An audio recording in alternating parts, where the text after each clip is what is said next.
जम्मू काश्मीर पहलगाम में थયેલા आतंकी હુમલાને લઈને પંચમહાલના શહેરમાં બજારો સજ્જડ બંધ જોવા મળ્યા। હિન્દુ મુસ્લિમ સહિત તમામ સમાજના વેપારીઓએ સ્વૈચ્છિક પોતાના ધંધા રોજગાર બંધ રાખતા બજારો સજ્જડ બંધ જોવા મળ્યા। બજારો સંપૂર્ણ બંધ રહેતા તમામ બજારો સુમસાન જોવા મળ્યા હતા। શહેરાનગરના મેઇન બજાર, હોળી ચકલા, બસ સ્ટેન્ડ, સિંધી બજાર, અણિયાદ ચોકડી સહિતના તમામ બજારો સંપૂર્ણ બંધ જોવા મળ્યા છે। વેપારીઓએ તમામ બજારો સજ્જડ બંધ રાખી શ્રદ્ધાંજલિ આપી હતી।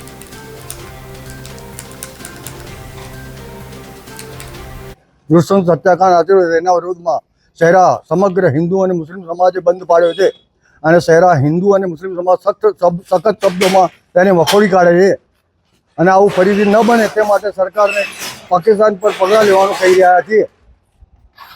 જે રીતે ઇઝરાયેલે ગાઝા પટ્ટીમાં હુમલો કરીને હતાશ કરી નાખ્યા છે પેલેસ્ટાઈનીઓને, તે રીતે કાશ્મીરના આતંકવાદીઓને મૃત્યુ થયા તેના વિરોધની અંદર આજ રોજ પંચમહાલ જિલ્લાના શહેરા મુકામે સંપૂર્ણ શહેરા ગામ હિન્દુ મુસ્લિમ કોમી એકતા બતાવીને બંધ રાખેલ છે અને આ બંધ રાખવાનું કારણ એ છે કે જે આતંકવાદીઓ દ્વારા 26 જણાના મૃત્યુ કરવામાં આવેલા છે, આ મૃત્યુનું કારણ બતાવીને એ કરેલું છે જેથી ભારતના લોકો અને શહેરાની ખાસ જનતા એવું ઈચ્છે છે કે 26ના